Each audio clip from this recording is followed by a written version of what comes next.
Pirmahan mo na ito, Maribel. Huwag mo nang pahabain pa ang paghihirap nating dalawa. Dahil sa totoo lang, pagod na ako sa pagsasama nating ito. Ang boses ni Renato ay malamig. Mas matalas pa sa hapdi ng bawat kontraksyong bumabayak sa katawan ni Maribel. Sa loob ng masikip at maalinsangang ward 4 ng pampublikong ospital, kung saan ang tanging maririnig ay ang palahaw ng ibang mga ina at ang kalansing ng mga kagamitang medikal, parang tumigil ang mundo ni Maribel. Hawak niya ng mahigpit ang riles ng kanyang kama. Ang kanyang mga kuko ay pilit na ibinabaon sa kinalalawang na bakal habang ang pawis ay dumadaloy sa kanyang noo, humahalo sa mga luhang hindi niya mapigilan. Renato, ang anak natin, lalabas na siya. Ang tanging naisagot ni Maribel sa pagitan ng kanyang mababaw na paghinga. Ang kanyang kanang kamay ay pilit na nagagalugad sa ibabaw ng kanyang malaking tiyan. Tila ba sinusubukang protektahan ang sanggol sa loob mula sa malupit na salitang binitawan ng ama nito. Ngunit hindi man nang natinag si Renato. Sa halip, bahagya pa siyang lumayo na tila ba ang paghihirap ng kanyang asawa ay isang maduming tanawin na ayaw niyang masaksihan. Sa tabi niya, isang pamilyar na anino ang humakbang pasulong. Si Celine, ang kanyang paboritong estudyante sa senior high school. Ang batang babaeng 18 taong gulang na noon ay tinutulungan pa ni Maribel sa kanyang mga proyekto. Suot ang kanyang uniforme na tila ba walang bahid ng anumang kasalanan. Sabi ko naman sa'yo, Renato, hindi kanya pakakawalan ng ganun lang. Masyado siyang desperada na kumapit sa'yo dahil alam niyang wala siyang silbi kung wala ka. Ang sabi ni Celine sa tonong mapangapi, habang ang kanyang kamay ay marahang humahaplos sa braso ni Renato. Ang sing-sing na suot ng dalaga ay kumislap sa ilalim ng malamig na ilaw ng ospital. Isang sing-sing na pamilyar kay Maribel dahil iyon ang disenyong matagal na niyang ipinapangarap. Ngunit sinabi ni Renato na hindi nila kayang bilhin. Ang sakit na nararamdaman ni Maribel sa kanyang sinapupunan ay tila naglaho na palitan ng isang mas malalim at mas masakit na sugat sa kanyang puso. Tiningnan niya ang kanyang asawa, ang lalaking pinaglaanan niya ng kanyang kabataan, ang lalaking pinagtrabahuhan niya ng husto para lamang makatapos ito ng master's degree. Ibinenta niya ang huling piraso ng alaala mula sa kanyang yumaong ina para lamang may pambayad ito sa matrikula. At ngayon, ang kapalit ay ang mga papel na ito. Masyado ka nang madrama, Maribel. Tingnan mo nga ang sarili mo, mukha kang lusyang na labandera. Paano pa kita ihaharap sa mga kasamahan ko sa school? Si Celine, naiintindihan niya ang posisyon ko. Siya ang kailangan ko para sa karir ko. Dagdag pa ni Renato habang inilalapag ang isang mamahaling ballpen sa ibabaw ng kulubot na divorce papers. Inilagay niya ang dokumento sa ibabaw mismo ng tiyan ni Maribel, doon sa mismong lugar kung saan gumagalaw ang bata.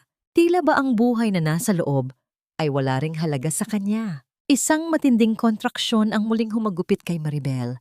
Napapikit siya sa sakit. Ang kanyang buong katawan ay nanginginig, ngunit wala siyang narinig na salita ng pag-aalala mula kay Renato. Ang tanging narinig niya ay ang tunog ng mga yabag ng sapatos na papalayo sa kanyang kama. Ang tunog ng pagtalikod ng taong pinagkatiwalaan niya ng kanyang buhay. Iwanan mo na lang ang bill ng ospital dyan, Renato. Ako na ang bahala sa kanya. Tutal, sanay naman siyang magmakaawa. Ang huling narinig ni Maribel mula kay Celine bago tuluyang lamunin ng ingay ng ospital ang kanilang mga boses. Naiwan si Maribel na mag-isa. Ang kanyang mga kamay na dati ay puno ng pag-asa habang nananahi ng mga damit para sa darating na sanggol, ay ngayon ay nanginginig na nakahawak sa malamig na papel ng diborsyo. Ang bawat letra sa dokumentong yon ay tila mga karayom na ibinabaon sa kanyang kaluluwa. Sa bawat pag-iri niya, sa bawat paghigpit ng sakit sa kanyang katawan, ang tanging imaheng nakikita niya ay ang nakakalokong ng ngiti ni Celine at ang malamig na mga mata ni Renato. Paano nangyari ito? Paano naging ganito kalupit ang tadhana na sa sandaling ibibigay niya ang buhay sa isang bagong nilalang, ay doon din kukunin sa kanya ang lahat ng dahilan para mabuhay? Isang impit na tili ang kumawala sa kanyang tuyot na lalamunan habang ang huling lakas niya ay ibinubuhos niya para sa kanyang anak. Sa gitna ng dilim at ng amoy ng gamot at dugo, isang tanong ang paulit-ulit na umuukit sa kanyang isipan. Isang tanong na magiging mitya ng kanyang muling pagkabuhay mula sa mga abo ng kanyang pagkakaapi. Saan ako lulugar sa mundong ito? Kung ang taong nangakong magpoprotekta sa akin, ang siyang unang sumaksak sa aking likuran sa oras ng aking pinakamalaking kahinaan, ang mga daliri ni Maribel ay hindi na ang malalambot na kamay na dati ay humahawak ng tisa at naglilipat ng mga pahina ng libro. 15 taon ng walang tigil na pagkuskos ng labada at paghahalungkat sa mga tambak ng basura ang nag-iwan ng malalalim na guhit sa kanyang mga palad. Tila babawat lamat ay isang mapa ng lahat ng luhang kanyang itinago. Ang bawat kuko niya ay may maiitim na bakas ng uling at dumi na tila ayaw ng mabura. Isang permanenteng paalala na sa mundong ito, ang mabuhay ng marangal ay isang madugong pakikipaglaban. Sa loob ng kanilang munting barong-barong na gawa sa pinagtagpi-tagping yero at sako, ang amoy ng tuyong isda at lumang dyaryo ang tanging pumupuno sa hangin. Sa kabila ng init na nagmumula sa bubungang tila nagnininga sa ilalim ng sikat ng araw, nanatiling nakayuko si Maribel. Matiyagang pinaghihiwalay ang mga boteng plastik mula sa mga bakal na kanyang nakolekta mula sa kalsada. Ang bawat tunog ng plastik na nagkakaroon ng gasgas sa simento ay tila isang malungkot na awit ng kanyang pagsasakripisyo. Nay, itigil niyo na muna yan. Ako na ang magtatapos niyan pag uwi ko. Ang malambing na boses ni Angelo ang bumasag sa katahimikan. Napatingala si Maribel at isang tipid na ngiti ang sumilay sa kanyang mga labi. Si Angelo, ang kanyang kaisa-isang kayamanan, ay nakatayo sa may pintuan habang suot ang kanyang kupas ngunit malinis na uniforme. Sa edad na 15, baka sa mukha ng binata ang mga katangian ng kanyang ama, ang matangos na ilong at ang matalinong mga mata. Ngunit ang lahat ng kabutihan at determinasyon sa kanyang pagkatao ay malinaw na nagmula sa kanyang ina. Walang bakas ng kayabangan ni Renato sa batang ito, kundi isang pusong handang magsilbi sa babaeng nagbigay sa kanya ng lahat. Ayos lang ako, anak.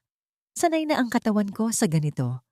Mag-aral ka na lang ng mabuti dahil yan lang ang tanging paraan para hindi ka matulad sa akin. Sagot ni Maribel habang marahang pinupunasan ng pawis sa kanyang noo gamit ang laylayan ng kanyang lumang duster. Lumapit si Angelo at naupo sa tabi ng kanyang ina. Kinuha niya ang isang boteng plastik mula sa kamay ni Maribel at siya na ang nagpatuloy sa pag-aayos nito. Sa sandaling iyon, isang masidhing damdamin ng pagmamalaki ang bumalot kay Maribel. Sa loob ng 15 taon, naging mahirap ang bawat hakbang. May mga gabing tanging tubig na may asukal lang ang kanilang hapunan at mga umagang kailangang maglakad ni Maribel ng ilang kilometro para lang makatipid sa pamasahe. Ngunit sa tuwing makikita niya ang matataas na marka ni Angelo at ang paggalang nito sa kanya, tila ba nababayaran ang lahat ng kanyang paghihirap. Ma, may ibibigay pala ako sa inyo, sabi ni Angelo. Ang boses ay puno ng kaba at pananabik. Dinukot niya mula sa kanyang lumang backpack ang isang kayumangging sobre na may selyo ng isang prestihiyosong institusyon. Ito po ang resulta ng scholarship exam na kinuha ko nung nakaraang buwan. Nanginginig ang mga kamay ni Maribel habang kinukuha ang sobre. Ang kanyang puso ay nagsimulang tumibok ng mabilis. Isang kaba na hindi niya maipaliwanag ang unti-unting gumagapang sa kanyang dibdib. Sa bawat dahan-dahang pagpunit niya sa gilid ng papel, tila ba bumabalik sa kanyang gunita ang lahat ng pangarap na minsan nang dinurog ng nakaraan. Nang mabasa niya ang mga salitang nakalimbag sa loob, Tila tumigil ang pag-ikot ng mundo para kay Maribel. Full scholarship grant, San Rafael Academy. Ang kagalakang dapat niyang maramdaman ay biglang nahaluan ng isang malamig na takot. Ang San Rafael Academy ay ang pinakasikat na paaralan sa kanilang lalawigan. Ang paaralang alam niyang pinamumunuan ng isang lalaking matagal na niyang ibinaon sa limot. Ang paaralang pagmamay-ari ng pamilyang sumira sa kanyang buhay. Tanggap ako, ma. Magiging valedictorian ako roon at balang araw, kukuha kita ng malaking bahay. Hindi na tayo titira dito sa tambakan. Ang masayang deklara ni Angelo, hindi napapansin ang pamumutla ng kanyang ina. Napatitig si Maribel sa kanyang anak, sa mga mata nitong puno ng pangarap at kawalang malay. Paano niya sasabihin sa anak na ang lugar na magdadala sa kanya sa tagumpay ay ang kuta ng taong pumatay sa kaluluwa ng kanyang ina? Paano niya hahayaan ang kanyang anak na pumasok sa lungga ng lobong matagal nang naghahanap ng pagkakataong lamunin sila ng buo? Sa ilalim ng malabong ilaw ng kanilang munting tahanan, ang sobrang hawak ni Maribel ay tila naging isang mabigat na pasanin. Alam niyang ito na ang simula ng isang panibagong kabanata. Isang kabanatang hindi niya matatatakasan. Ang mga dambuhalang tarangkahan ng San Rafael Academy ay tila mga bantay na bakal na naghihiwalay sa dalawang magkaibang mundo. Sa bawat paghampas ng sikat ng araw sa ginintuang tatak ng paaralan, lalong nagiging malinaw ang agwat sa pagitan ng mga marangyang sasakyang pumapasok at ng nag-iisang babaeng nakatayo sa gilid. Suot ang kanyang kupas na tsinelas na tila pagod na rin sa haba ng nilakbay. Mahigpit ang hawak ni Maribel sa strap ng kanyang luma at punit-punit na bag. Ang bawat hakbang niya sa malinis na semento ng paaralan ay tila isang paglapastangan sa perpektong kaayusan ng paligid. Nararamdaman niya ang mga mapanghusgang tingin ng ibang mga magulang na nakasuot ng mamahaling sutla at alahas. Ang kanilang mga amoy na halo-halo ng mamahaling pabango at bagong labang damit ay tila sumasakal sa kanya, isang matinding paalala na siya ay isang dayuhan sa mundong ito ng karangyaan. Nay, ayos lang ba kayo? Ang higpit na ng hawak niyo sa kamay ko. Marang bulong ni Angelo. Kahit na luma ang kanyang uniforme, ang likod ng binata ay nananatiling matuwid. Ang kanyang noo ay mataas. Taglay ang dignidad na hindi kailanman matutumbasan ng pera. Ayos lang ako, anak. Medyo nahihilo lang siguro sa init. Pagsisinungaling ni Maribel. Ang totoo, ang bawat hibla ng kanyang pagkatao ay nanginginig sa kaba. Ang bawat anino na lumalagpas sa kanya ay tila nagpapaalala sa mukha ng lalaking nagnakaw ng kanyang bukas. Sa gitna ng kanilang paglalakad patungo sa opisina ng registrar, isang itim na SUV ang mabilis na humarurot papasok sa gate. Ang tunog ng mga gulong na kumikiskis sa graba ay naging isang matinis na babala na nagpabilis sa tibok ng puso ni Maribel. Dahil sa bilis ng sasakyan, napilitan silang tumabi ng mabilis, dahilan upang matisod si Maribel at mapaluhod sa gilid ng kalsada. Ang kanyang mga gamit, kabilang ang mga dokumento ni Angelo, ay nagkalat sa sahig. Tumigil ang sasakyan ilang metro mula sa kanila. Ang pagbukas ng pintuan nito ay dahan-dahan, tila isang eksena sa isang pelikula na ayaw na niyang panoorin. Unang bumaba ang isang pares ng sapatos na gawa sa mamahaling katad. Kumikinang sa ilalim ng araw. Sinundan ng isang lalaking may tindig na tila pag-aari niya ang buong mundo. Si Renato. 15 taon na ang nakalilipas, ngunit ang paraan ng kanyang pag-aayos ng salamin sa mata at ang kanyang mapagmaliit na ngiti ay hindi nagbago. Sa katunayan, tila lalo siyang naging makinis. Ang kanyang mukha ay walang bakas ng kahit anong pagsisisi o hirap. Suot niya ang isang barong na may masalimuot na borda, ang simbolo ng kanyang kapangyarihan bilang pinuno ng paaralan. Hindi lumingon si Renato sa kanila ng direkta. Sa halip kinuha niya ang kanyang panyo at marahang pinunasan ang dulo ng kanyang sapatos na tila ba ang alikabok na nagmula sa kanilang direksyon ay isang malaking kasalanan.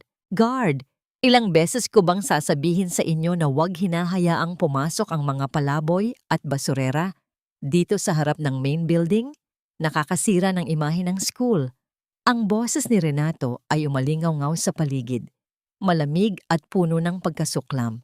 Iyon ang boses na minsan ay bumulong ng pag-ibig kay Maribel, ngunit ngayon ay tila isang hagupit ng latigo sa kanyang kaluluwa. Pasensya na po, Sir Renato. Akala ko po ay mga magulang sila ng scholarship applicant. Sagot ng gwardya habang nagmamadaling lumapit sa kinaroroonan ni na Maribel. Dahan-dahang nag-angat ng tingin si Maribel. Ang kanyang mukha ay nakatago sa ilalim ng isang lumang sombrero at ang kanyang katawan ay nakatalikod. Ngunit ang takot na makilala siya ay tila isang kutsilyong nakatutok sa kanyang leeg.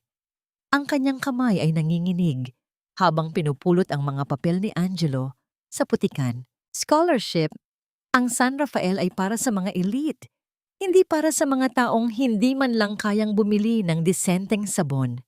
Paalisin mo sila. Ayaw kong makakita ng basura sa dinadaanan ko. Dagdag pa ni Renato, bago tuluyang tumalikod at naglakad palayo. Hindi man lang tiningnan ang batang lalaking may mga matang eksaktong katulad ng sa kanya na ngayon ay nakatitig sa kanyang likuran ng may halong galit. Naiwan si Maribel na nakaluhod sa semento. Ang dumi sa kanyang palad ay tila naging marka ng kanyang muling pagkabagsak. Ang bawat salita ni Renato ay tila isang muling pag-ulit ng gabing iyon sa ospital. Muling pagpapatunay na para sa lalaking ito, siya at ang kanyang anak ay walang ibang halaga kundi mga basurang dapat walisin. Nay, tumayo na kayo dyan. Hayaan niyo siya. Bulong ni Angelo, ang kanyang boses ay nanginginig sa pigil na puot. Hinawakan niya ang balikat ng kanyang ina. Sinusubukang ibalik ang lakas na unti-unting nauubos dito. Ngunit habang nakatingin si Maribel sa papalayong figura ni Renato, isang malamig na apoy ang nagsimulang mag-alab sa kanyang dibdib. Hindi ito ang oras para umiyak. Hindi ito ang oras para sumuko. Kung ang tadhana ang nagdala sa kanila sa pintuan ng impyernong ito, sisiguraduhin niyang ang bawat luha na pumatak sa sementong ito ay magiging laso na unti-unting uubos sa imperyong itinayo ni Renato sa ibabaw ng kanyang mga pangarap. Dahan-dahang tumayo si Maribel, pinagpag ang kanyang maduming palda at tumingin sa mata ng kanyang anak. Ang takot sa kanyang mga mata ay napalitan ng isang mapanganib na katahimikan. Dapat lang na laging mukhang kagalang-galang ang paaralang ito, Renato. After all, your image is our biggest investment. Hindi pwedeng madumihan ang pangalan mo ng kahit na anong bakas ng kahirapan o iskandalo. Ang tinig ni Celine ay tila isang malambing na kanta. Ngunit para kay Maribel, na nakikinig mula sa bahagyang nakabukas na pinto ng administratibong gusali, bawat salita ay tila laso na unti-unting pumapatay sa kanyang sistema. Nakatayo si Maribel sa madilim na bahagi ng hallway, yakap ang kanyang sarili habang pilit na pinatitigil ang panginginig ng kanyang mga tuhod. Sa loob ng opisina, kitang-kita niya ang kaibahan ng mundo nila. Ang silid ni Renato ay puno ng mga kasangkapang gawa sa mamahaling mahogany, mga sertipikong nakakwadro sa ginto, at ang lamig ng aircon na tila nagyayelo sa kanyang balat. Si Celine ay nakaupo sa gilid ng mesa, suot ang isang mamahaling puting terno na lalong nagpatingkad sa kanyang kutis. 15 taon ang lumipas, ngunit tila hindi tumanda ang babaeng ito. Sa katunayan, lalo siyang nagmukhang reyna, isang reynang nakaupo sa tronong itinayo mula sa mga pangarap na ninakaw nila mula kay Maribel. Huwag kang mag-alala, mahal. Alam mo namang kontrolado ko ang lahat. Sagot ni Renato habang hinahawakan ang kamay ni Celine at marahang hinahalikan ang likod nito. Ang mga donasyon mula sa mga magulang para sa special fund ay nasa maayos ng lalagyan. Walang makakaalam na kalahati niyan ay napupunta sa ating bagong rest house sa Tagaytay. Tumawa si Celine, isang tunog na tila kalansing ng mga baryang ninakaw sa mga nangangailangan. Iyan ang gusto ko sa'yo, Renato. You know how to play the game. Bakit pa tayo magpapakapagod sa pagtuturo kung pwede naman nating gamitin ang posisyon mo para makuha ang lahat ng gusto natin? We deserve this life, hindi gaya ng mga taong ipinanganak na talunan. Napahawak si Maribel sa pader para hindi matumba. Ang bawat salita ng dalawa ay tila isang malakas na sampal sa kanyang katotohanan. Habang siya ay nagkandara pa sa paglalabada hanggang sa mamaltos ang kanyang mga kamay para lang may pangkain sila ni Angelo. Ang mga taong ito ay nagpapakasasa sa pera ng paaralan. Ang pagpapanggap nilang maging mga huwarang edukador ay isang malaking insulto sa bawat gurong tapat na naglilingkod. Nais ni Maribel na sumigaw, na pumasok sa silid at isabog sa kanilang mga mukha ang lahat ng baho ng kanilang nakaraan. Nais niyang ipaalala kay Renato ang mga gabing wala silang makain noong nag-aaral pa ito, at ang bawat pawis na inialay niya para lang maabot nito ang kinalalagyan niya ngayon. Ngunit bago pa siya makakilos, ang usapan sa loob ay biglang nagbago ng direksyon. By the way, narinig ko na may isang bagong scholar na pumasok, sabi ni Celine habang pinaglalaruan ang kanyang buhok. Yung anak ng basurerang nakita natin sa gate kanina. Sigurado ka bang hahayaan mo siyang pumasok dito? Baka magdala lang siya ng kuto at dumi sa mga anak ng mga kliyente natin. Ngumisi si Renato, isang ngising puno ng kasamaan. Hayaan mo siya.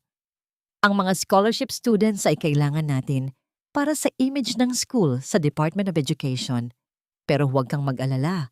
Sinabihan ko na si Cedric na bantayan ang batang yon. Sinabi ko sa anak natin na hindi pwedeng may mas tatalino pa sa kanya sa batch na ito. Nanigas si Maribel sa kanyang kinatatayuan. Si Cedric, ang anak ni Renato, at Celine, ang batang bunga ng kanilang pagtataksil. Good, sagot ni Celine. Kanina nga nakita ko si Cedric sa hallway kasama ang mga kaibigan niya. Mukhang tinuturuan na nila ng leksyon ang batang iyon. Pinaglinis nila ng sapatos si Angelo sa harap ng maraming tao. Sabi ni Cedric, dapat daw ay masanay ang batang iyon sa kung ano ang tunay niyang lugar dito sa school. Ang puso ni Maribel ay tila biniyak ng isang matalim na itak. Ang kanyang Angelo, ang batang pinalaki niya sa dangal, ang batang kahit kailan ay hindi yumuko sa harap ng kahirapan, ay ngayon ay pinapahiya at binababoy ng anak ng taong sumira sa kanyang buhay. Isang mainit na luha ang pumatak sa pisngi ni Maribel, ngunit sa pagkakataong ito, hindi ito luha ng kahinaan. Ito ay luha ng isang inang handang maging halimaw para protektahan ang kanyang anak. Ang katahimikan sa hallway ay tila naging isang mabigat na banta. Hanggang kailan ko hahayaan na ang mga taong ito ang sumulat ng kapalaran ng anak ko? Hanggang kailan ko titiisin ang bawat latay ng kanilang kalupitan bago ko ipakita sa kanila kung ano ang kayang gawin ng isang inang wala nang natitira, kundi ang kanyang galit? Siguraduhin mong hindi lalapit ang babaeng iyan sa main hallway, lalo na sa opisina ni Renato. Ayaw kong may nangangamoy basura sa paligid habang may mga bisita kaming donor. Ang boses ni Celine ay matalas na tila isang talim na humihiwa sa katahimikan ng recruitment office. Nakatayo si Maribel sa isang sulok, nakayuko at mahigpit na nakakapit sa kanyang bitbit na lumang panyo. Suot niya ang isang malaking face mask at isang manipis na belo na nakapulupot sa kanyang ulo. Isang balat kayo para hindi siya agad makilala ng mga taong minsan nang humamak sa kanya. Kakatapos lang niyang lagdaan ang kontrata bilang isang janitress sa panggabing shift. Sa papel, siya ay si Maria Belen, ang kanyang pangalan sa pagkadalaga na matagal na niyang hindi ginagamit. Para sa paaralang ito, siya ay isa lamang karagdagang kamay na maglilinis ng kanilang mga dumi, isang aninong hindi dapat mapansin. Matapos umalis ni Celine nang may matunog na pag-irap, iniwan ni Maribel ang opisina at dahan-dahang naglakad patungo sa storage room para kunin ang kanyang mga kagamitan. Ang bawat hakbang niya sa makintab na sahig ay tila isang mabigat na sakripisyo. Habang ang ibang mga guro ay naghahanda para sa kanilang mga klase, si Maribel naman ay naghahanda para lumuhod sa sahig at kuskusin ang mga bakas ng sapatos ng mga taong nagnakaw ng kanyang dangal. Ginagawa niya ito para kay Angelo. Sa bawat oras na hahawakan niya ang mop at timba, ang tanging iniisip niya ay ang kaligtasan ng kanyang anak. Sa loob ng malupit na paaralang ito, isang hapon, habang naglilinis siya sa gilid ng cafeteria, natanaw niya si Angelo mula sa malayo. Nakaupo ang binata sa isang sulok ng bench, mag-isang kumakain ng baon nitong kanin na may asin lamang. Nakita ni Maribel kung paano dumaan ang isang grupo ng mga estudyante, ang grupo ni Cedric, at sadyang tinabig ang bote ng tubig ni Angelo. Oops, sorry. Hindi ko napansin na may daga palang kumakain dito. Narinig niyang pangungutya ng isa sa mga bata na sinundan ng malakas na tawanan. Nanigas ang panga ni Maribel. Ang kanyang mga kamay ay bumitaw sa hawakan ng mop. Ang kanyang puso ay tila dinudurog ng isang higanting kamay. Nais niyang tumakbo, yakapin ang kanyang anak, at ilayo ito sa lugar na ito. Ngunit nakita niya ang reaksyon ni Angelo. Hindi ito umiyak, hindi ito lumaban. Sa halip, dahan-dahan lamang nitong pinunasan ang kanyang mesa at muling ibinaling ang atensyon sa kanyang libro. Ang tatag ng loob ng kanyang anak ang lalong nagpadurog sa puso ni Maribel. Patawarin mo ako, anak, dahil kailangan mong maranasan ang ganitong hirap dahil sa pagkakamali ng iyong ina. Ang tahimik na panalangin niya sa kanyang isipan. Nang sumapit ang gabi, nang ang paaralan ay balot na ng katahimikan at tanging ang mahihinang ilaw na lamang sa hallway ang nakabukas, sinimula ni Maribel ang kanyang trabaho sa tapat ng opisina ni Renato. Ang bawat pagkuskos niya sa pader ay tila isang ritual ng paglilinis sa kanyang sariling galit. Habang naglilinis siya malapit sa malaking basurahan sa labas ng opisina ng finance, ang opisina ni Celine, napansin niya ang isang makapal na folder na nakalabas sa kalahati mula sa isang itim na plastic bag. Marahil ay itinapon ito dahil sa pagmamadali. Dahan-dahan, sa takot na may makakita, kinuha ni Maribel ang folder. Ang kanyang mga daliri ay nanginginig habang binubuksan ang unang pahina. Special Fund for Infrastructure Development, Unaccounted Receipts. Ang mga listahan ng mga pangalan ng magulang at ang malalaking halaga ng pera na wala sa opisyal na record ng school ang tumambad sa kanya. Ito ang mga ebidensyang matagal na niyang hinahanap. Ang mga selyo ng kanilang kasamaan na nakatago sa ilalim ng kanilang mga kagalang-galang na titulo. Biglang bumukas ang pintuan sa dulo ng hallway. Ang tunog ng mga yabag ng sapatos na gawa sa katad ay umalingaw-ngaw sa tahimik na gusali. Sino ang nandyan? Ang boses ni Renato ay bumasag sa katahimikan, papalapit sa kinaroroonan ni Maribel. Mabilis na isinilid ni Maribel ang folder sa loob ng kanyang malaking apron. Ang kanyang hininga ay tumigil. Ang kanyang likod ay idinikit niya sa malamig na pader, habang ang anino ni Renato ay unti-unting lumalaki sa sahig sa tapat niya. Anong gagawin ko kung mahuli niya ako ngayon? Mapoprotektahan ko pa ba ang anak ko? O ito na ang katapusan ng aming tanging pagkakataon para makuha ang katarungan? Hoy Janitress, bakit ka tulala? Binabayaran ka para magtrabaho, hindi para maging palamuti sa dilim. Ang boses ni Renato ay parang isang matalim na kidlat na bumasag sa katahimikan ng hallway. Napapitlag si Maribel, ang kanyang puso ay tila gustong lumundag palabas ng kanyang dibdib. Mabilis niyang isiniksik ang folder sa ilalim ng kanyang malaking apron. Idinidiin ito sa kanyang balat hanggang sa maramdaman niya ang kanto ng papel na tumutusok sa kanyang tiyan. Ang sakit na yon ay nagsilbing angkla para manatili siyang gising at alerto. Patawad po, sir. May nakita lang po akong dumi sa sulok na mahirap tanggalin. Mahinang sagot ni Maribel.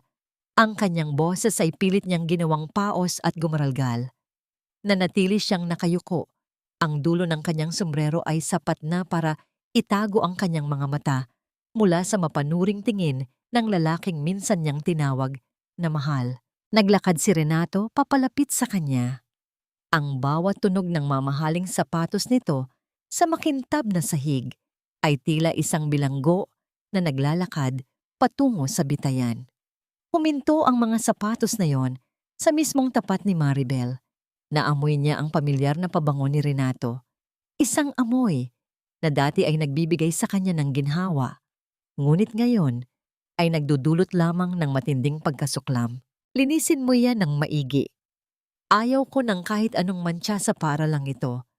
Ang San Rafael ay simbolo ng perpeksyon, maring sabi ni Renato.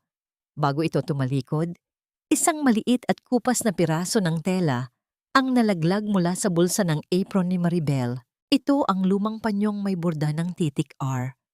Ito ang panyong ibinigay ni Maribel kay Renato noong mga panahong wala pa silang makain, noong ang tanging puhunan nila ay ang pangarap at ang pagmamahal na akala niya ay totoo. Pinaghirapan niya itong bordahan sa ilalim ng lampara habang nag-aaral si Renato para sa kanyang board exam. Yumuko si Renato at pinulot ang panyo gamit ang dalawang daliri na tila ba nakakahawa ang dumi nito. Ano itong basurang ito?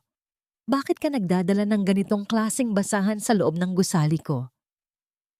Panyo ko po iyan, sir. Mahalaga po iyan sa akin. Pabulong na sagot ni Maribel. Ang kanyang kamay ay dahan-dahang umabot para kunin ito. Isang mapait na tawa ang kumawala kay Renato. Mahalaga? Ito? Mukha na itong basahan ng sahig. Katulad mo, ang bagay na ito ay wala ng silbi sa modernong mundo.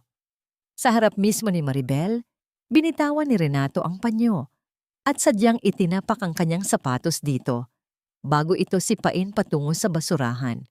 Huwag mong dungisan ang sahig ko ng iyong mga basahan. Itapon mo yan. Nanatiling nakayuko si Maribel habang naglalakad palayo si Renato.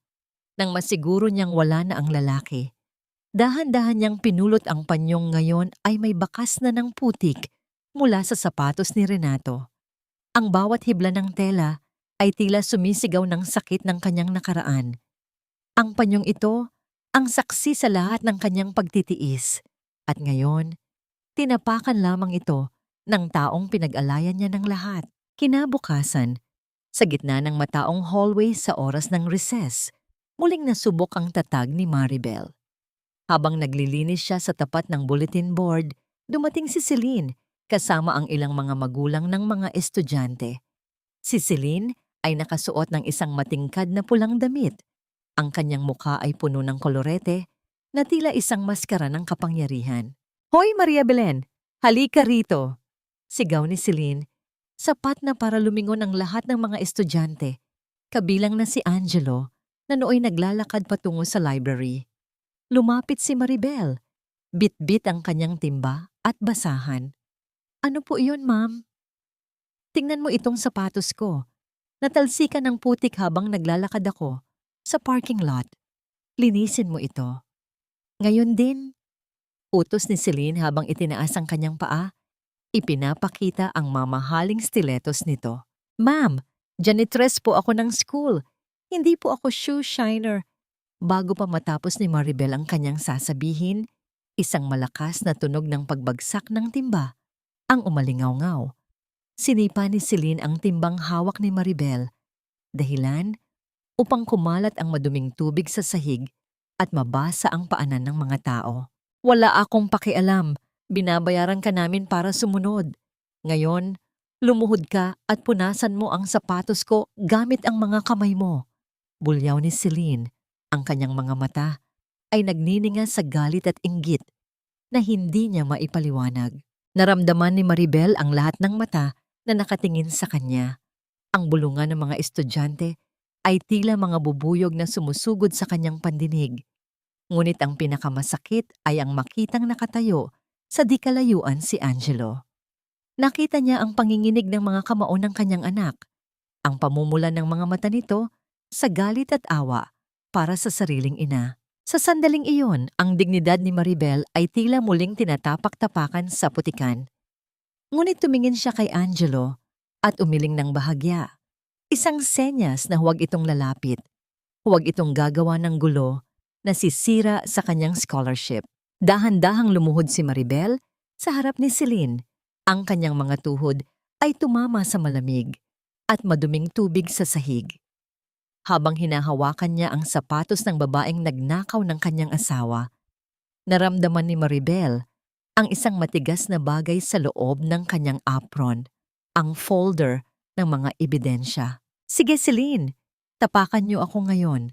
Hiyain niyo ako sa harap ng anak ko, ang tahimik na bulong ni Maribel sa kanyang puso, habang ang kanyang mga luha ay lihim na pumapatak sa maduming tubig sa sahig.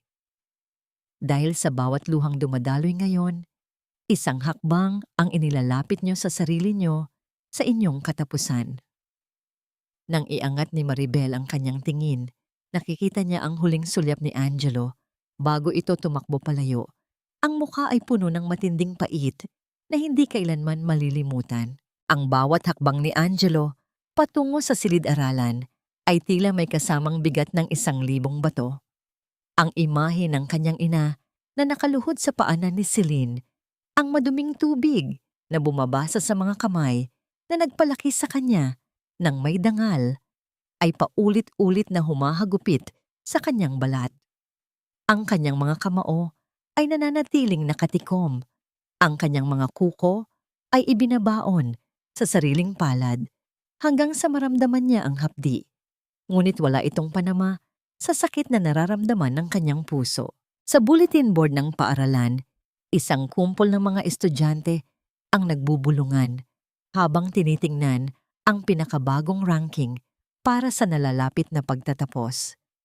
Sa tuktok ng listahan, ang pangalang Angelo Belen ay nagniningning, isang patunay ng katalinuhan at pagsisikap. Ngunit sa ibaba nito, ang pangalang Cedric Villafuerte ay tila isang aninong nagbabanta. Hindi ito maaari. Narinig ni Angelo ang bulong ng isa niyang kaklase. Paano naging valedictorian ang anak ng isang janitress? Siguradong nagkamali ang mga guro. Si Cedric dapat ang nasa taas. Siya ang anak ng direktor. Hindi lumingon si Angelo. Naglakad siya ng diretso. Ang kanyang mga mata ay nakatuon lamang sa kanyang mga lumang sapatos na may bakas pa ng putik mula sa nangyari kanina. Ngunit bago pa siya makapasok sa kanyang silid, isang pamilyar na boses ang tumawag sa kanya. Isang boses na nagmula sa taong kinamumuhian niya ng higit sa sinuman. Angelo, sumunod ka sa opisina ko. Ngayon din. Nakatayo si Renato sa dulo ng hallway. Ang kanyang mga kamay ay nasa loob ng bulsa ng kanyang mamahaling slacks. Ang kanyang tindig ay puno ng awtoridad. Isang mapagpanggap na hari sa loob ng kanyang kaharian ng kasinungalingan. Sa loob ng opisina ni Renato, ang katahimikan ay tila isang buhay na nilalang na sumasakal kay Angelo. Naupo si Renato sa kanyang malaking silya habang si Angelo ay nanatiling nakatayo sa tapat ng kanyang mesa. Ang lamig ng aircon ay hindi sapat para pawiin ang init ng galit sa dibdib ng binata. Angelo, naging maganda ang performance mo rito sa San Rafael, panimula ni Renato habang pinaglalaruan ng isang gintong pluma. Pero alam mo naman na ang paaralang ito ay may mga tradisyong dapat panatilihin. Ang posisyon ng valedictorian ay hindi lamang tungkol sa marka. Ito ay tungkol sa reputasyon. Ito ay tungkol sa kung sino ang mas karapat-dapat na maging mukha ng ating institusyon. Tinitigan ni Angelo ang lalaking nasa harap niya. Gusto niyang isigaw ang katotohanan.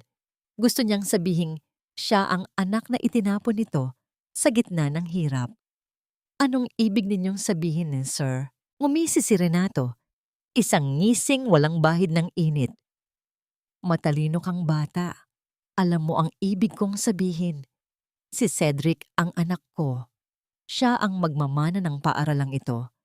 Hindi magandang tingnan sa mga record na tinalo siya ng isang scholarship student na ang ina ay naglilinis lamang ng ating mga palikuran. Tumigil ang tibok ng puso ni Angelo. Ang insulto sa kanyang ina ay tila isang lason na kumalat sa kanyang dugo. Gusto kong ayusin mo ang iyong mga marka sa final exams. Magbigay ka ng kaunting puwang para maunahan ka ni Cedric. Bilang kapalit, sisiguraduhin kong matatanggap ka sa anumang kolehiyo na gusto mo at babayaran ko ang lahat ng gastusin mo at higit sa lahat. Lumapit si Renato kay Angelo. Ang kanyang boses ay naging isang mapanganib na bulong. Mananatili ang iyong ina sa trabaho niya rito. Alam mo namang mahirap maghanap ng trabaho sa edad niya, lalo na kung ang record niya ay madudungisan ng isang seryosong pagkakamali. Ito ay isang banta. Isang malinaw at malupit na banta. Ang kinabukasan ni Angelo at ang tanging hanapbuhay ng kanyang ina ay nakataya sa isang desisyon. Naramdaman ni Angelo ang panginginig ng kanyang mga binti.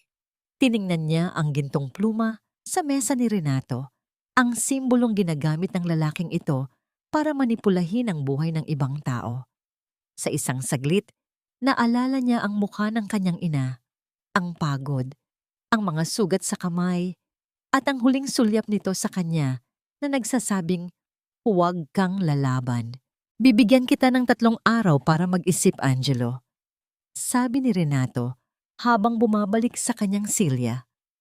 "Huwag mong sayangin ang pagkakataong ito. Isipin mo ang iyong ina. Isipin mo kung gaano siya kahirap magtrabaho para lang makapag-aral ka rito. Huwag mo siyang hayaang mawalan ng lahat dahil sa iyong kayabangan." Lumabas si Angelo ng opisina na tila isang anino. Ang sikat ng araw sa labas ay tila masyadong maliwanag. Masyadong masakit sa kanyang mga mata. Huminto siya sa gitna ng hallway at tiningnan ang kanyang sariling mga kamay. Nanginginig ang mga ito, hindi sa takot, kundi sa isang matinding pagpipigil na huwag bumagsak sa sahig at sumigaw sa tindi ng kawalang katarungan. Paano niya pipiliin ang pagitan ng kanyang pangarap at ng kaligtasan ng kanyang ina? Paano niya hahayaang manalo ang kasamaan para lamang mabuhay sila ng isa pang araw sa ilalim ng anino ng mga taong ito? Sa kanyang bulsa, naramdaman niya ang isang maliit na piraso ng papel. Ang maliit na note na iniwan ng kanyang ina sa kanyang baon kaninang umaga. "Mag-aral ng mabuti, anak. Ikaw ang aking dangal."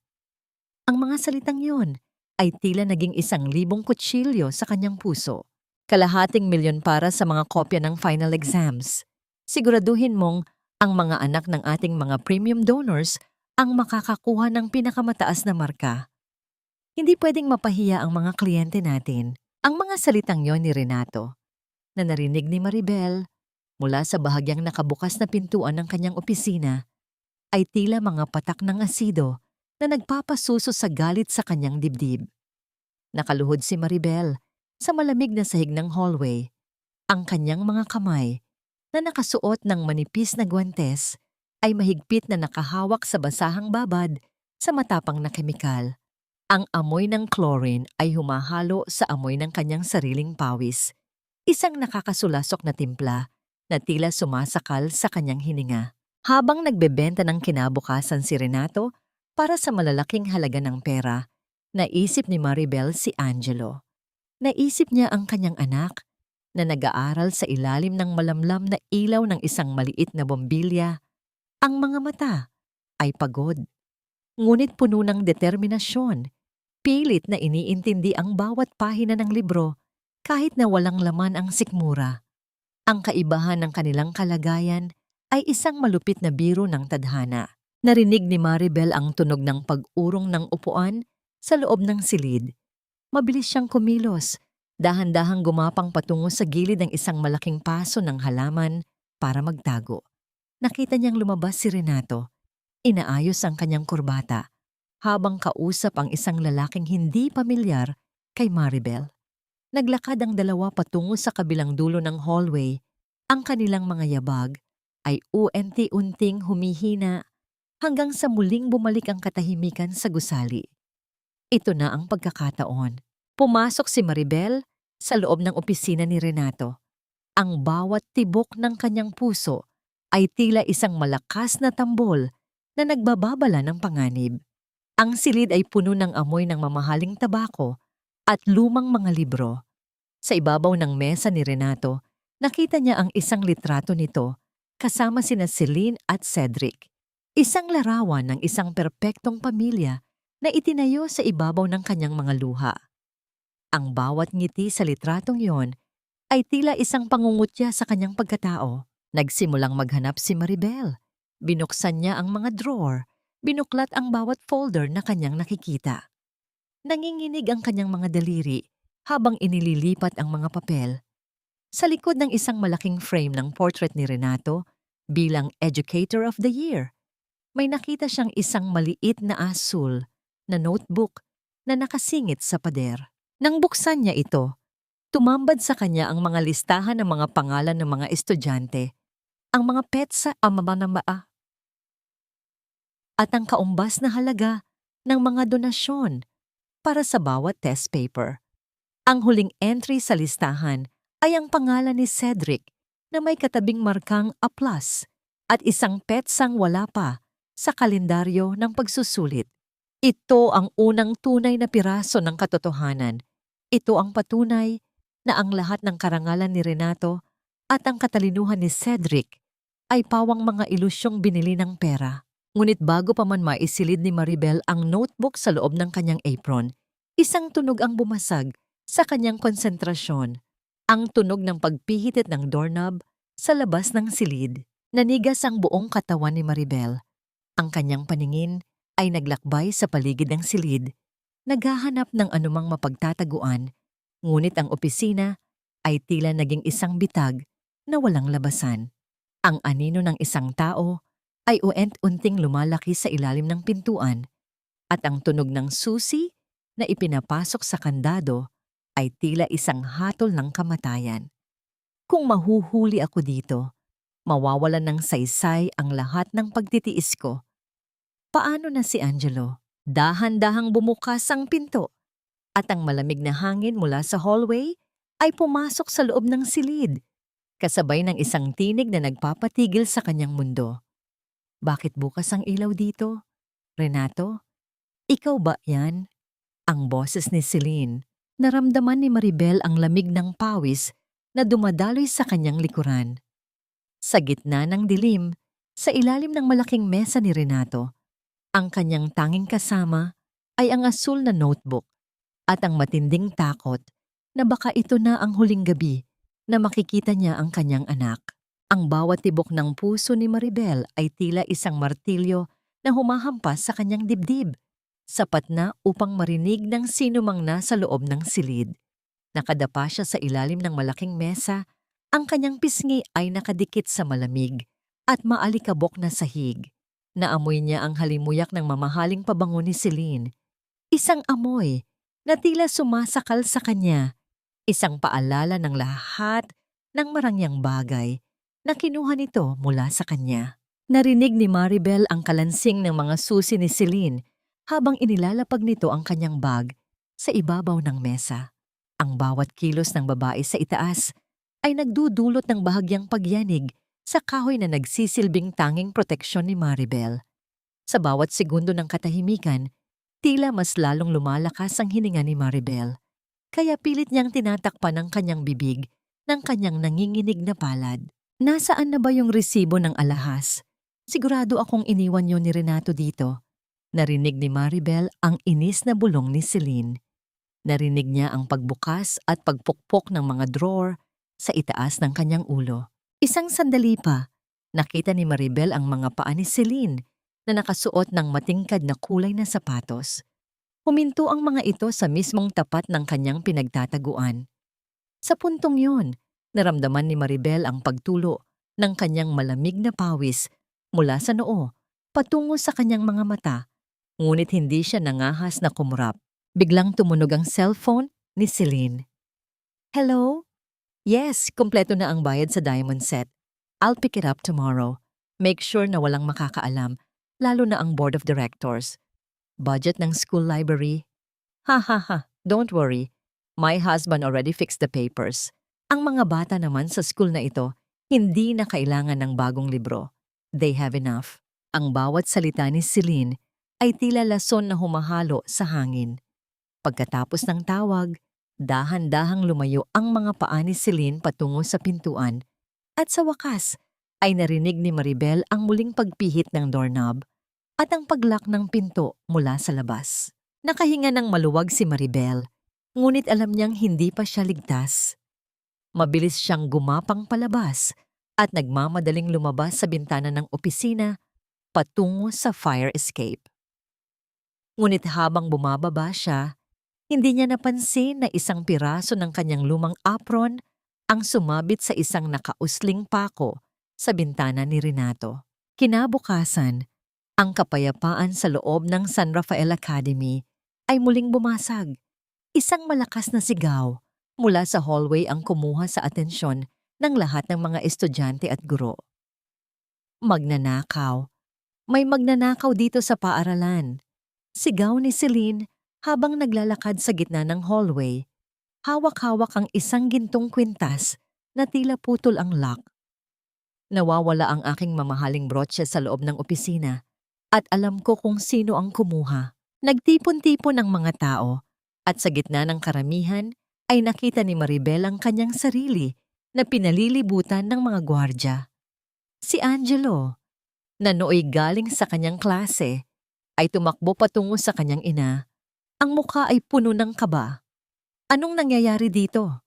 Tanong ni Angelo, pilit na humaharang sa harap ni Maribel. Ang ina mo, Angelo, ay hindi lang isang hamak na janitress. Isa rin siyang magnanakaw. Bulyaw ni Celine habang itinuturo ang mukha ni Maribel. Pumasok siya sa opisina ni Renato kagabi. May ebidensya ako, isang piraso ng tela mula sa kanyang apron ang nakuha sa bintana. Dahan-dahan, kinuha ni Celine ang isang itim na pouch mula sa kanyang bulsa at sadyang ibinuhos ang laman nito sa sahig sa tapat ni Maribel. Isang mamahaling singsing at ang nawawalang brotse ang gumulong sa paanan ng maruming sapatos ni Maribel. Ngayon, sabihin mo sa amin, Maria Belen, bakit nasa bulsa mo ang mga ito? Ani Celine habang may nakakalokong ngiti sa kanyang mga labi. Alam ni Maribel na itinanim ni Celine ang mga ito nang hindi niya napapansin habang siya ay abala sa paglilinis kanina. Naramdaman ni Maribel ang panghuhusga ng mga tao sa paligid. Ang mga bulungan ay tila mga palaso na tumatama sa kanyang dangal. Tiningnan niya si Angelo at nakita niya ang pagguho ng mundo sa mga mata ng kanyang anak. Hindi po ako magnanakaw. Patawad po. Pero wala akong kinuha. Ang tanging lumabas sa tuyot na lalamunan ni Maribel. Sinungaling! Gwardya, dalhin ang babaeng ito sa kulungan. At ang batang iyan, tanggalan ng scholarship. Hindi tayo tumatanggap ng anak ng kriminal dito sa San Rafael, deklara ni Celine, habang ang kanyang boses ay umaling-aungaw sa buong gusali. Sa gitna ng kaguluhan, nakita ni Maribel si Renato na nakatayo sa di kalayuan, nakasandal sa pader at nanonood lamang ng may malamig na ngiti. Walang balak na tumulong, walang balak na pigilan ang asawa. Habang hinihila si Maribel ng mga gwardya, isang bagay ang nahulog mula sa kanyang apron na hindi napansin ng lahat maliban sa isang tao. Ang asul na notebook. Isang kamay ang mabilis na kumuha nito bago pa man may makakita. Isang kamay na nanginginig sa galit at pait. Ang malamig na semento ng selda ay tila humihigop sa nalalabi pang init ng buhay mula sa katawan ni Maribel. Sa loob ng maliit at madilim na silid ng presinto, ang tanging maririnig ay ang mahinang patak ng tubig mula sa tumatagas na gripo sa labas. Bawat tunog ay tila isang segundong bumibilang sa kanyang kawalang pag-asa. Nakasandal siya sa pader, ang kanyang mga kamay na puno ng galos ay nakayakap sa sariling mga tuhod. Ang bawat pagpikit niya ay nagdadala sa kanya pabalik sa mukha ni Angelo. Ang mga mata ng kanyang anak na puno ng pighati habang pinapanood siyang itaboy palabas ng paaralan. Maribel, ikaw na ba yan? Isang paos na boses ang bumasag sa katahimikan. Dahan-dahang nag-angat ng tingin si Maribel at nakita ang isang matandang lalaki na nakatayo sa labas ng rehas. Ang kanyang mukha ay puno ng mga kulubot ng panahon. Ang kanyang buhok ay kasing puti na ng bulak. At ang kanyang suot na lumang polo ay kupas na, ngunit malinis. Mang Tiago? Ang pabulong na sagot ni Maribel. Hindi siya makapaniwala. Si Mang Tiago ang dating clerk sa munisipyo na naging saksi sa kanilang mabilisang kasal ni Renato 15 taon na ang nakalilipas. Siya ang taong tumulong sa kanila noong wala pa silang pambayad sa lisensya. Nabalitaan ko ang nangyari sa radyo tungkol sa janitress ng San Rafael. Hindi ako pwedeng magkamali. Alam kong ikaw iyon. Sabi ni Mang Tiago, ang kanyang mga mata ay puno ng habag. May iniabot siyang isang lumang kayumangging sobre sa pagitan ng mga rehas. Maribel, makinig kang mabuti. Noong iwan ka ni Renato sa ospital, binigyan ka niya ng mga papel ng diborsyo. Di ba? Tumango si Maribel. Ang sakit ng alaalang iyon ay muling gumuhit sa kanyang puso. Oo po. Sinabi niya na pirmahan ko yon para makalaya na siya. Iyon ang malaking kasinungalingan, anak. Ani Mang Tiago, ang kanyang boses ay naging seryoso at mababa. Sa bansang ito, walang legal na diborsyo at ang mga papel na ipinapirma niya sa iyo noon, peke ang mga yon. Hindi niya kailanman idinaan sa korte ang pagpapawalang bisa ng inyong kasal dahil natatakot siyang madungisan ang kanyang record bilang guro kung malalaman ang kanyang pangangalunya. Nanigas ang buong pagkatao ni Maribel. Ang hangin sa loob ng selda ay tila naging mas mabigat. Anong ibig ninyong sabihin? Ang ibig kong sabihin, Maribel, ay hanggang ngayon, ikaw pa rin ang legal na asawa ni Renato Villafuerte. Ang kasal nila ni Celine, isang malaking pandaraya. Ito ang katotohanan. Si Celine ay isang kabit lamang sa harap ng batas at ang pagsasama nila ni Renato ay bigami, isang krimen na pwedeng magpabagsak sa kanya at sa buong San Rafael Academy. Nanginginig ang mga kamay ni Maribel habang binubuksan ang sobre. Sa loob ay naroon ang isang certified true copy ng kanilang marriage contract at isang sertipikasyon mula sa korte na walang record ng anumang annulment case na isinampa sa pagitan niya at ni Renato. Ang bawat salitang nakalimbag sa papel ay tila naging isang sandata sa kanyang mga kamay. Itinago ko ang mga dokumentong ito, Maribel. Alam kong darating ang araw na kakailanganin mo ang mga ito para protektahan ang sarili mo at ang anak mo, dagdag ni Mang Tiago. Ang katarungan ay maaring mabagal, pero hindi ito natutulog. Isang biglang liwanag ang tila sumilay sa madilim na mundo ni Maribel. Sa loob ng 15 taon, naniniwala siyang siya ang itinapon at walang halaga. Naniniwala siyang si Celine ang reyna at siya ang basurerang nagnakaw ng sandali. Ngunit ang katotohanan ay baligtad. Ang tronong kinatatayuan ni Celine ay gawa sa buhangin at ang bawat sentimo na ginagastos nila ay pag-aari rin niya bilang legal na asawa. Mang Tiago, maraming salamat po. Ang tanging nasabi ni Maribel, ang kanyang mga luha ay muling pumatak, ngunit hindi na ito luha ng pighati. Ito ay luha ng pag-asa na nagniningas sa gitna ng kadiliman. Bago umalis ang matanda, may iniabot pa siyang isa pang bagay, isang asul na notebook. Nakita ito ni Angelo sa hallway nang mahulog mo. Ibinigay niya ito sa akin bago siya pumasok muli sa paaralan para harapin ang kanyang mga exams. Sabi niya, sabihin ko raw sa inyo na hindi siya susuko. Hinawakan ni Maribel ang notebook at ang mga dokumento. Naramdaman niya ang muling pagkabuo ng kanyang nadurog na dangal. Hindi na siya simpleng si Maria Belen na janitress. Siya si Maribel Villafuerte, ang tunay na may-ari ng pangalang pilit na kinamkam ng iba. Ngunit ang kagalakang ito ay biglang naputol nang dumating ang isang pulis sa harap ng kanyang selda. Ang mukha ay puno ng pag-aalala. Maribel, may masamang balita mula sa school. Ang anak mo, si Angelo, nasangkot sa isang malaking gulo sa loob ng library kasama ang anak ni Direktor Renato. Sinasabi nilang ninakawan at sinaktan ni Angelo si Cedric. Ang mga papel sa kamay ni Maribel ay tila naging kasing bigat ng tingga.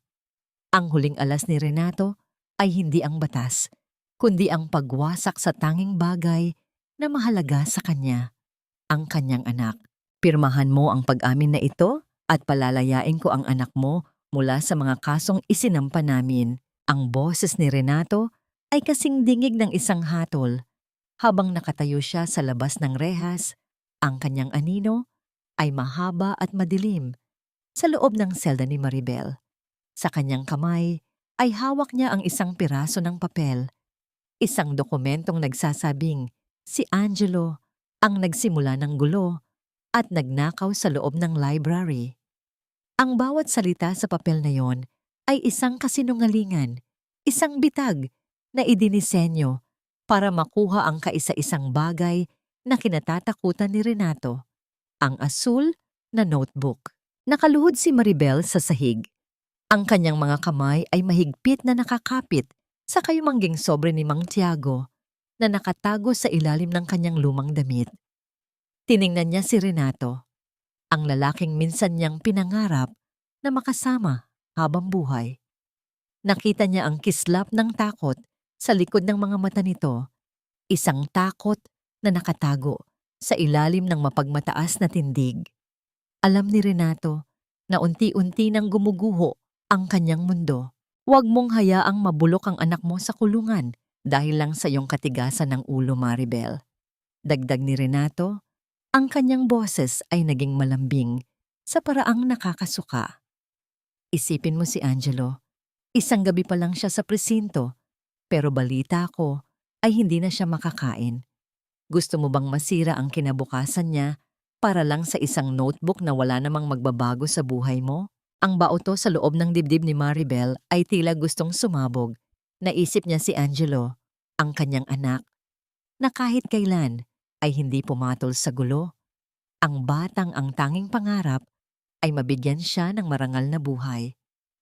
Ang isiping nasa kabilang selda ito, natatakot at nag-iisa, ay tila 1,000 karayom na tumutusok sa kanyang puso. Ang kanyang mga kuko ay bumaon sa kanyang mga palad hanggang sa maramdaman niya ang hapdi. Ngunit ang sakit na yon ay nagsilbing lakas para hindi siya sumuko. Nasaan ang notebook, Maribel? Ibigay mo sa akin at sisiguraduhin kong bukas na bukas din ay makakaalis kayo sa bayang ito nang may perang sapat para magsimula muli. Ang muling pangungumbinsi ni Renato. Dahan-dahang tumingala si Maribel. Ang kanyang mga mata na dati ay puno ng pagsunod at takot ay nagniningas ngayon sa isang kakaibang liwanag. Bakit, Renato?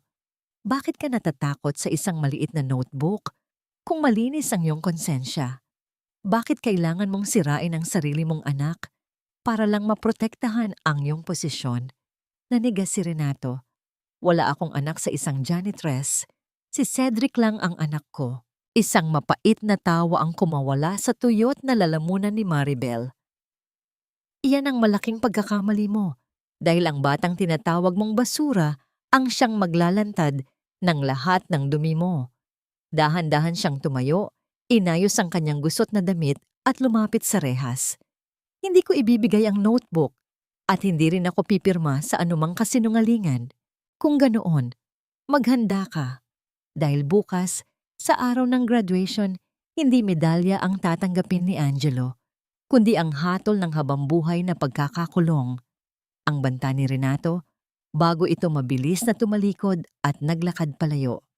Ang tunog ng kanyang mga sapatos sa hallway ay tila isang orasan na bumibilang sa huling pagkakataon ni Maribel. Nang muling bumalik ang katahimikan, naramdaman ni Maribel ang panghihina ng kanyang mga tuhod. Napaupo siya sa sahig at muling binuksan ang sobre ni Mang Tiago. Sa ilalim ng marriage contract, may nakita siyang isang maliit na sulat kamay na note mula sa matanda. Ang katarungan ay hindi lamang nakukuha sa loob ng korte, kundi sa harap ng katotohanan na hindi kayang talunin ng pera. Sa kabilang bahagi ng presinto, sa loob ng selda ng mga kabataan, nakaupo si Angelo sa isang sulok. Ang kanyang mukha ay may bakas ng pasa mula sa pakikipaglaban sa mga bodyguards ni Cedric sa library, ngunit ang kanyang mga mata ay nananatiling matatag. Hawak niya ang asul na notebook na nakuha niya sa hallway. Alam niyang ito ang susi. Alam niyang ito ang sandata ng kanyang ina.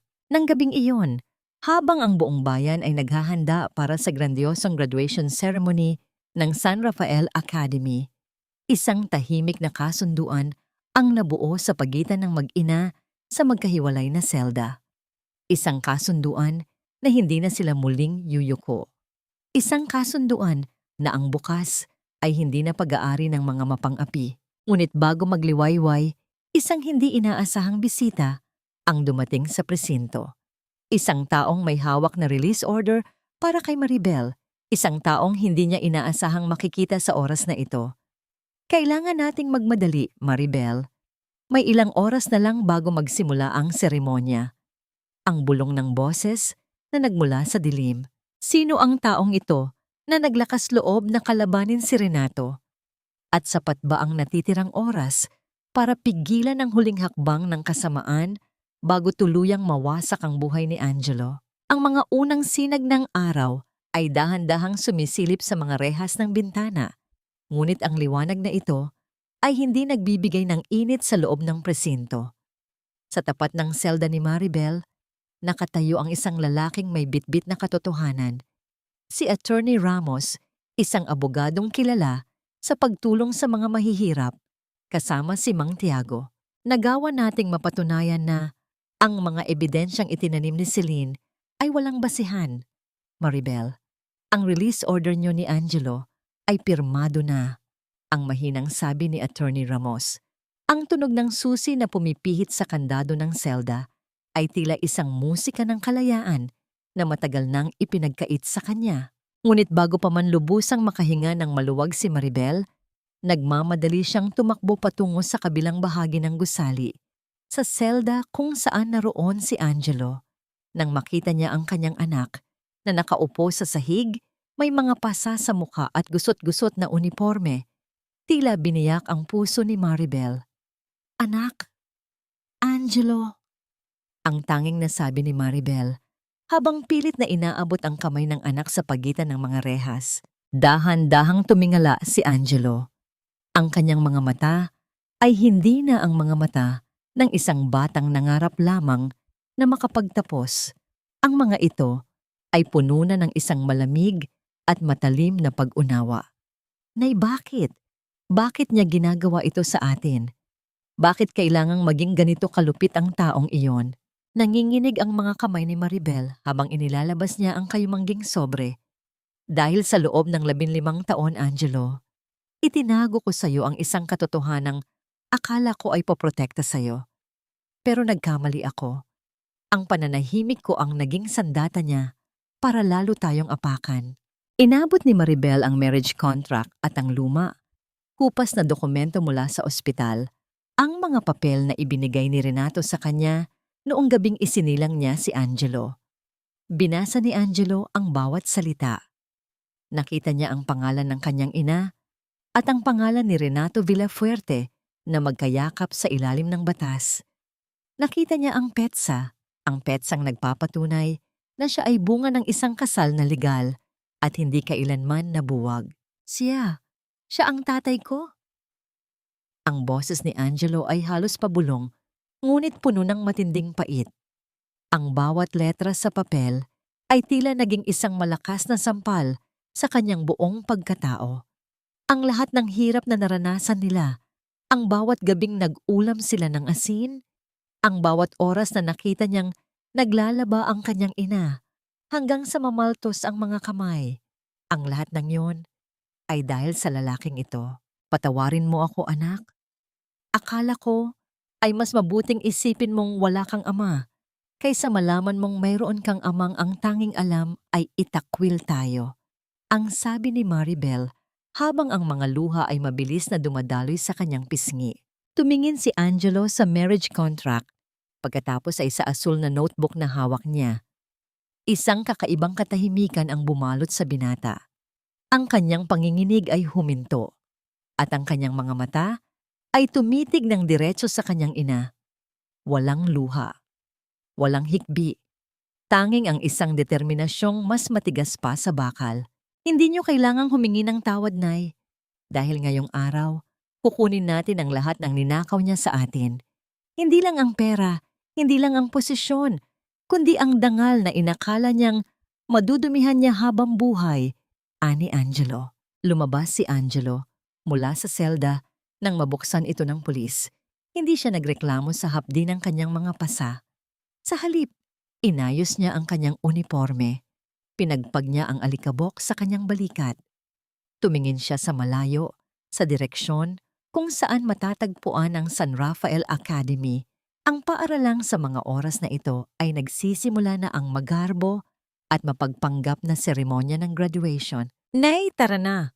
Ayaw kong mahuli sa sarili kong parangal, sabi ni Angelo. Ang kanyang boses ay malamig at puno ng awtoridad na tila ba sa isang saglit ay tumanda siya ng maraming taon. Habang naglalakad sila palabas ng presinto, ang sikat ng araw ay tumatama sa kanilang mga mukha. Alam ni Maribel na ito na ang huling pagkakataon. Ang labanang ito ay hindi na tungkol sa pagtakas mula sa kahirapan, kundi tungkol sa pagtatapos sa isang siklo ng kasamaan na nagsimula sa loob ng isang delivery room 15 taon na ang nakalilipas. Nay, ako ang tatapos sa sinimulan niya. Ang huling hirit ni Angelo bago sila sumakay sa sasakyan ni Attorney Ramos. Sa kabilang dako, ang mga kampana ng paaralan ay nagsisimula ng tumunog. Hudyat ng simula ng graduation.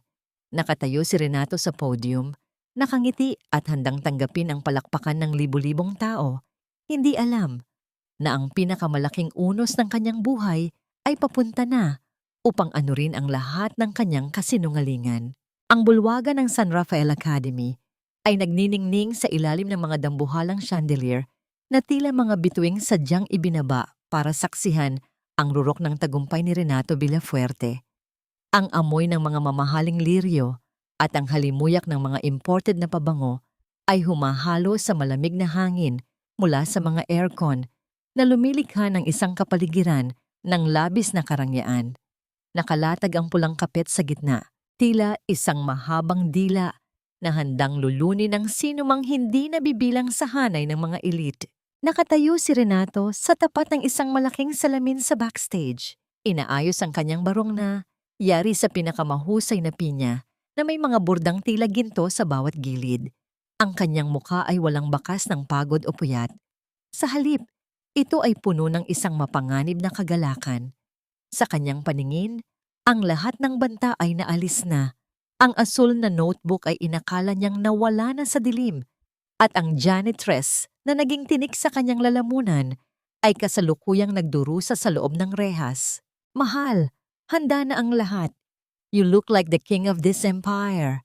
Ang malambing na tinig ni Celine ay pumailan lang sa silid. Pumasok siya suot ang isang pulang gown na tila nagnininga sa bawat galaw niya. Ang kanyang leeg at mga braso ay pinalalamutian ng mga diamanteng kumikinang. Ang mismong mga hiyas na binili gamit ang pondo ng paaralan na dapat ay para sa mga libro ng mga mag-aaral. Ngumisi si Renato at hinarap ang kanyang asawa. Ngayong gabi, Celine, hindi lang si Cedric ang tatanggap ng karangalan. Ngayong gabi, ipapakita natin sa buong lalawigan na ang San Rafael ay hindi matitibag ng kahit na sinong hampas lupa. Ang tagumpay ay para sa mga may kapangyarihan lamang. Narinig ko na wala na raw ang mag-inang yon sa presinto, bulong ni Celine, habang inaayos ang kurbata ni Renato. Ang kanyang boses ay may bahid ng pag-aalinlangan. Sabi ng gwardya, may naglabas daw sa kanila kaninang madaling araw. Isang mabilis na pagkumpas ng kamay ang ginawa ni Renato bilang pagwawalang bahala. Hayaan mo sila. Kahit pa makalabas sila, wala silang mukhang ihaharap dito. Wala silang pera. Wala silang koneksyon. Sila ay mga anino na lamang ng nakaraan na unti-unti nang nilalamon ng dilim. Mamaya, kapag idineklara na si Cedric bilang valedictorian, tapos na ang usapan. Ang kasaysayan ay isinusulat ng mga nanalo at tayo ang mananalo. Habang nagpapatuloy ang kanilang usapan, ang mga board of directors at ang mga pinakamaimpluwensyang magulang ay nagsisimula nang maupo sa harapang bahagi ng entablado. Ang tawanan at kwentuhan ay puno ng kaplastikan at pagyayabang. Ngunit sa gitna ng selebrasyon, isang hindi maipaliwanag na tensyon ang unti-unting gumagapang sa paligid. Isang empleyado ng school ang nagmamadaling lumapit sa kinaroroonan ni Renato. Ang mukha ay namumutla at nanginginig ang mga kamay habang hawak ang isang tablet. "Sir, Direktor Renato, kailangan niyo pong makita ito." Ang nanginginig na tinig ng empleyado. "Ano ba iyon? Hindi mo ba nakikitang magsisimula na ang seremonya?" Ang inis na sagot ni Renato. Ang email system ng school, sir. Isang anonymous email ang ipinadala sa lahat ng magulang, sa lahat ng board members, at maging sa mga kinatawan ng Department of Education na narito ngayon. At hindi lang iyon, sir. Itinuro ng empleyado ang malaking LED screen sa gitna ng entablado na dapat ay magpapakita ng mukha ni Cedric bilang valedictorian. Sa screen, sa halip na ang nakangiting mukha ni Cedric, ay lumabas ang isang scanned na dokumento. Isang marriage contract na may petsang 15 taon na ang nakalilipas. Ang pangalan ni Renato Villafuerte at Maribel Santos ay malinaw na nakasulat sa itim na tinta, tila isang sumpa na muling nabuhay mula sa libingan. Ang bulong-bulungan sa loob ng bulwagan ay naging isang malakas na ugong ng pagkagulat. Ang mga mata ng mga tao ay nagpalipat-lipat mula sa screen patungo kay Renato na ngayon ay nakatayo sa gilid ng entablado. Ang mukha ay uwent-unting nawawalan ng kulay.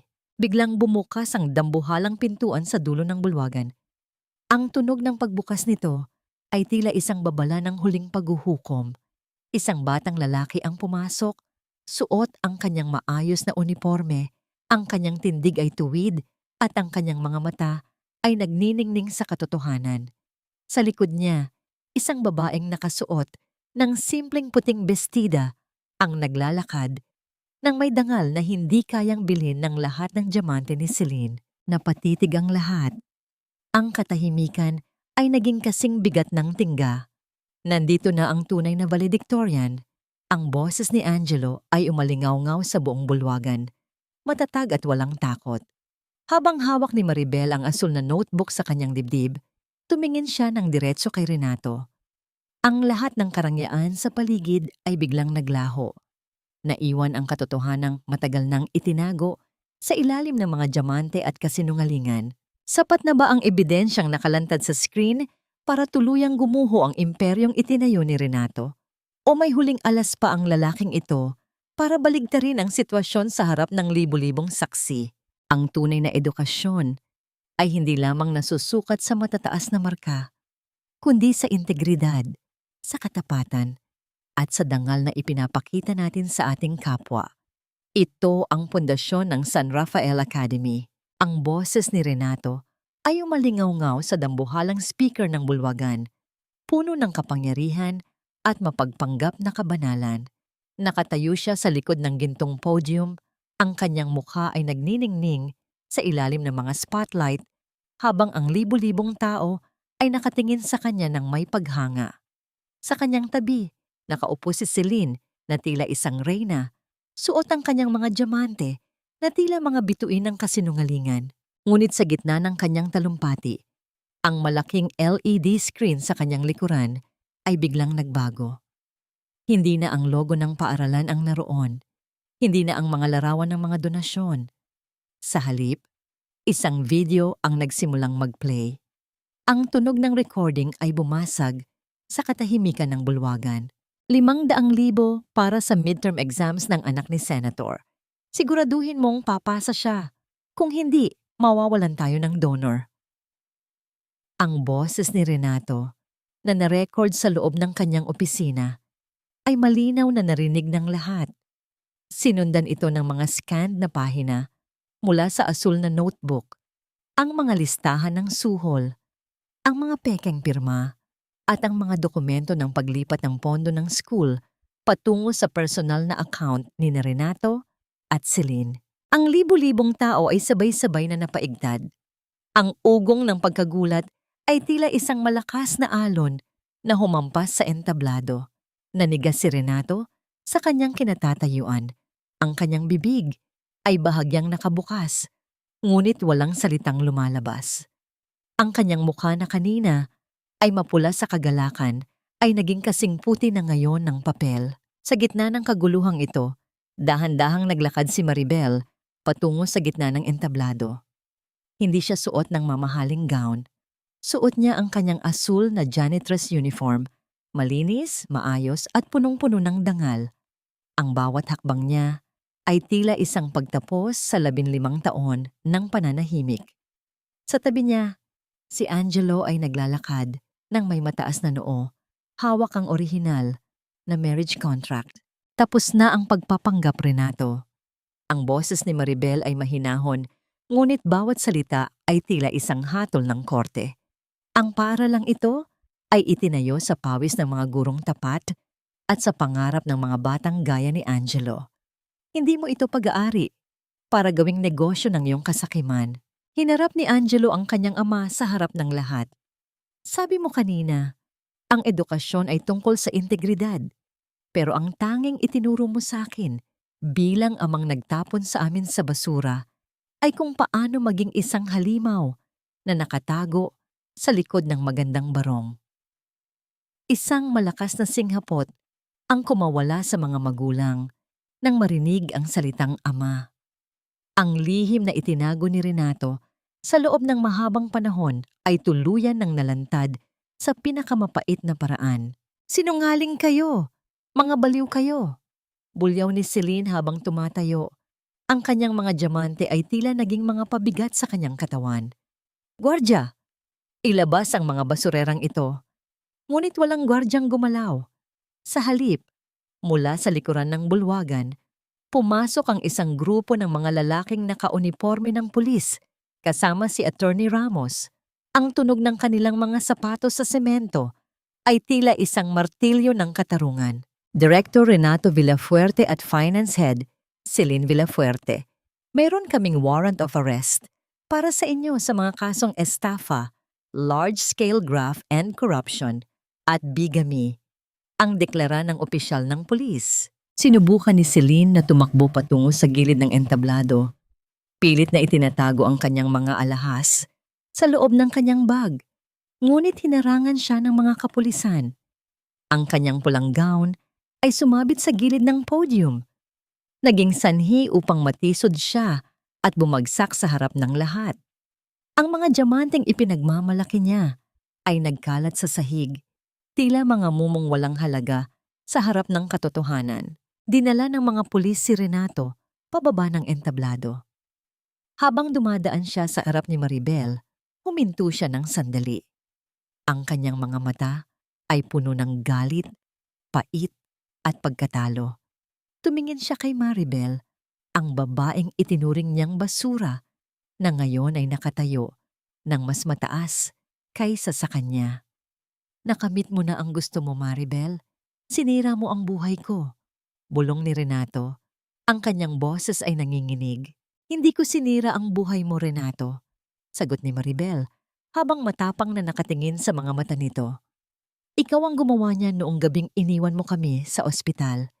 Ibinabalik ko lang sa iyo ang lahat ng itinanim mo. Habang isinasara ang posa sa mga kamay ni Renato, ang buong bulwagan ay napuno ng palakpakan. Hindi para sa kanya, kundi para sa katarungang sa wakas ay dumating.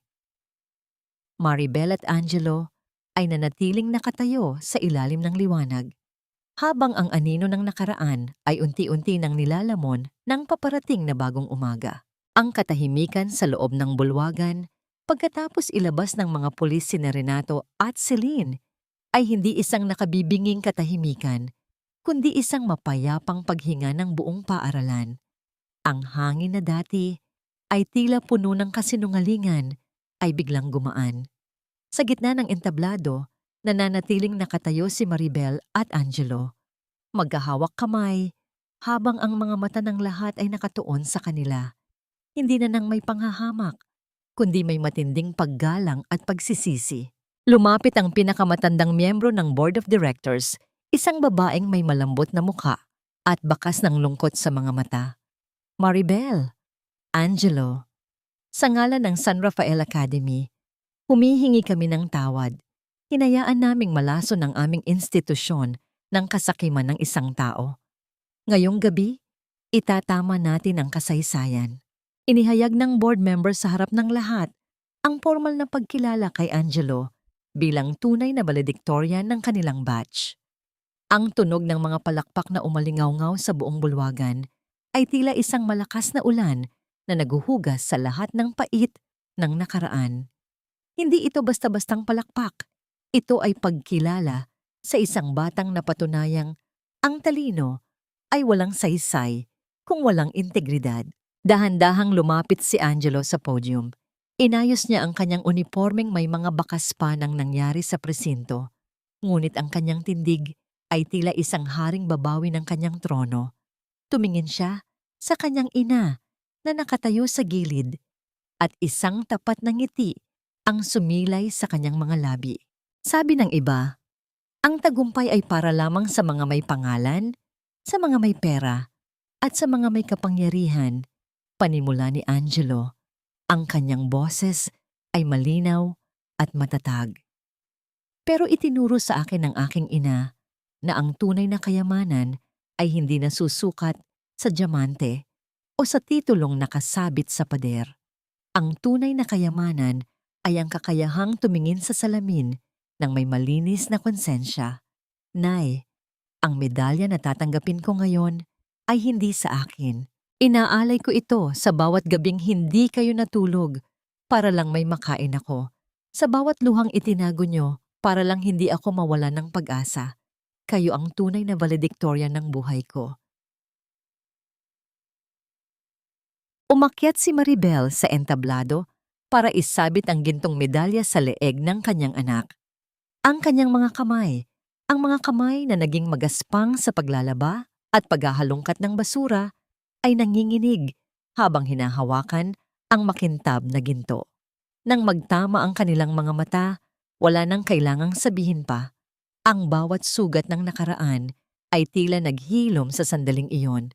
Ang medalya ay hindi lamang sumisimbolo sa katalinuhan ni Angelo, kundi sa tagumpay ng isang inang hinding-hindi sumuko. Habang nagaganap ang seremonya, sa kabilang bahagi ng bayan, sa loob ng malamig at madilim na selda ng presinto, nakaupo si Renato sa isang sulok.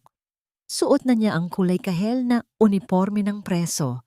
Ang kanyang mga kamay na dati ay humahawak ng gintong pluma ay ngayon ay nakakapit sa malamig na rehas. Wala na ang kanyang kapangyarihan, wala na ang kanyang diamante, at wala na ang kanyang dangal. Sa bawat tunog ng paglak ng pinto ng selda, tila naririnig niya ang mga salitang binitawan niya kay Maribel, 15 taon na, ang nakalilipas. Walang silbi.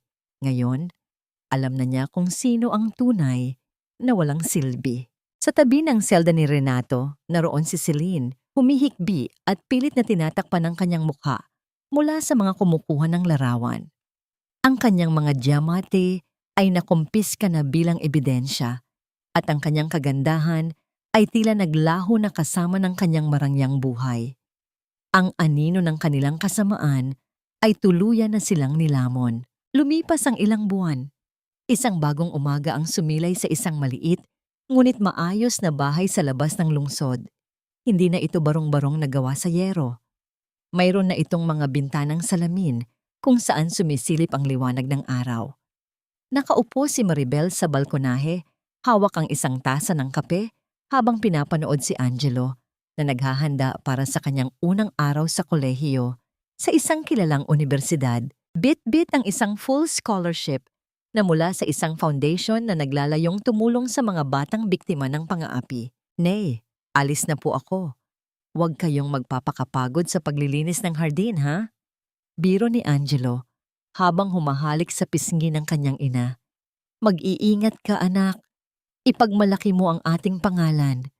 Sagot ni Maribel nang may kapayapaan sa kanyang mga mata. Habang pinapanood ni Maribel ang papalayong figura ng kanyang anak, hinawakan niya ang lumang panyo na bordado ng kanyang sariling pangalan. Isang panyong malinis at wala ng bakas ng putik. Napagtanto niya na ang katarungan ay hindi lamang tungkol sa pagpaparusa sa mga nagkasala, kundi tungkol sa pagbibigay ng pagkakataon sa mga biktima na muling buuin ang kanilang mga pangarap. Ang pait ng kahapon ay naging matamis na alaala ng katatagan. Sa wakas, ang kwentong nagsimula sa isang iyak sa loob ng delivery room ay nagtatapos sa isang ngiti sa ilalim ng malayang langit. Ang paglipad ng agila ay nagsisimula na at wala nang anumang bagyo ang makakapigil sa kanila. Ang mga pahina ng kalendaryo ay mabilis na nalagas, tila mga tuyong dahon na tinangay ng hangin ng pagbabago.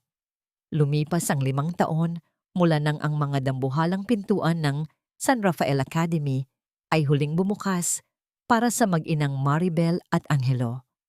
Ang ingay ng iskandalo ay humupa na at ang mga pangalang dati ay laman ng mga usap-usapan ay nabaon na sa limot ng nakararami. Ngunit para kay Maribel, ang bawat sandali ng katahimikan sa kasalukuyan ay isang regalong higit pa sa ginto. Sa loob ng isang maliit, ngunit maaliwalas na hardin, nakaupo si Maribel sa isang tumba-tumbang gawa sa matibay na narra. Ang sikat ng hapon ay marahang humahaplos sa kanyang mukha na ngayon ay wala na ang mga bakas ng pagod at takot. Ang kanyang mga kamay, bagaman may mga peklat pa rin ng nakaraan, ay malinis at hawak ang isang bagong libro, isang aklat ng mga batas na isinulat ni Angelo, na ngayon ay isa ng ganap na abogado. Ang katarungang ipinaglaban nila ay hindi nagtapos sa loob ng bulwagan ng paaralan. Si Renato ay nananatiling nagsisilbi ng kanyang sentensya sa loob ng pambansang bilangguan. Balita ay tuluyan na itong iniwan ng lahat ng kanyang mga kaibigang dati ay nakikinabang sa kanyang kapangyarihan. Si Selena naman, matapos mabaon sa utang at mawalan ng lahat ng diamante, ay namumuhay na ngayon sa isang maliit na paupahan malayo sa karangyaang ninakaw niya. Wala nang natira sa kanilang dalawa, kundi ang malamig na pader ng pagsisisi na itanong ni Maribel sa kanyang sarili. Napatawad na ba niya ang lalaking sumira sa kanyang kabataan? Sa kanyang paghinga ng malalim, naramdaman niya ang sagot sa kanyang dibdib. Hindi kailangan ng pagkalimot para magpatawad. Pinatawad niya ang nakaraan hindi dahil karapat-dapat si Renato, kundi dahil karapat-dapat siya at si Angelo sa isang pusong walang daladalang bigat.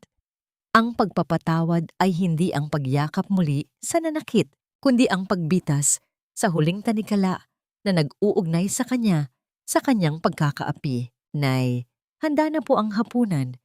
Si Mang Tiago at si Attorney Ramos ay parating na rin. Ang boses ni Angelo ay galing sa loob ng kanilang bahay, puno ng sigla at pagmamahal. Tumayo si Maribel at pumasok sa loob. Nakita niya ang kanyang anak na abala sa pag-aayos ng mesa. Sa ibabaw ng kanilang cabinet, naroon pa rin ang asul na notebook, nakatabi sa tabi ng unang medalya ni Angelo. Hindi na ito simbolo ng kasalanan, kundi isang tropeo ng katotohanan. Sa bawat haplos ng hangin sa kanilang tahanan, dama ang tunay na kapayapaan. Ang kapayapaang hindi nakukuha sa paghihiganti, kundi sa pagtayo ng tuwid matapos ang matinding unos. Natutunan ni Maribel na ang tunay na tagumpay ng isang ina ay hindi ang makitang bumagsak ang kanyang mga kaaway, kundi ang makitang lumilipad ang kanyang anak nang may malinis na dangal at pusong marunong lumingon sa pinanggalingan.